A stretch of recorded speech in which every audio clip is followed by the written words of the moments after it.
মার কাছে বেশি ফোন দিলে বউ রাগ করে, বউর কাছে বেশি ফোন দিলে মা বলে ছেলে আমার খারাপ হয়ে গেছে। 30 দিন এদিকে কাজ করতে পারি না, এক মাসে টাকা পাঠায় 50,000, আরেক মাসে টাকা পাঠায় হলো 40,000। মনে করে কি টাকা মনে হয় আমি চুরি করে রেখে দিছি, টাকা আগের মতো দেই না। আবার যদি একটু ভালোভাবে কথা বলি তাহলে মনে করে যে আমি মনে হয় এই দেশে বিপদে আছি, এই জন্য তাদের সাথে ভালোভাবে কথা বলতেছি।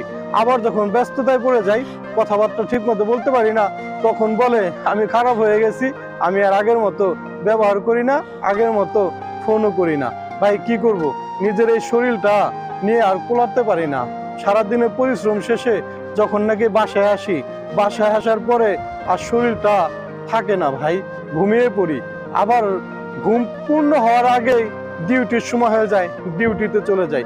এভাবে চলতে চলতে শরীরটা যায় অসুস্থ হয়ে।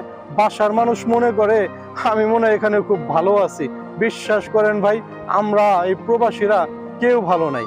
আমাদের সুখ বলতে হলো একটুই, যে আমরা আপনাদের সাথে বাসায় যতক্ষণ কথা বলি, এর বাইরে আমাদের সুখ বলতে কিছুই নেই। আমরা শুধু হলো টাকার মেশিন ভাই, আমরা তো শরীর না ভাই, এটা এটা আমাদের হলো রোবট। প্রবাসীদেরকে আপনারা রোবট বললেও পারেন। প্রবাসীদের না যায় দুঃখ বলা, না যায় দুঃখ সওয়া। আমরা হলো এক কথায় বলতে গেলে আল্লাহর দুনিয়ায় রোহিঙ্গা। বুঝতে পারছেন ব্যাপারটা?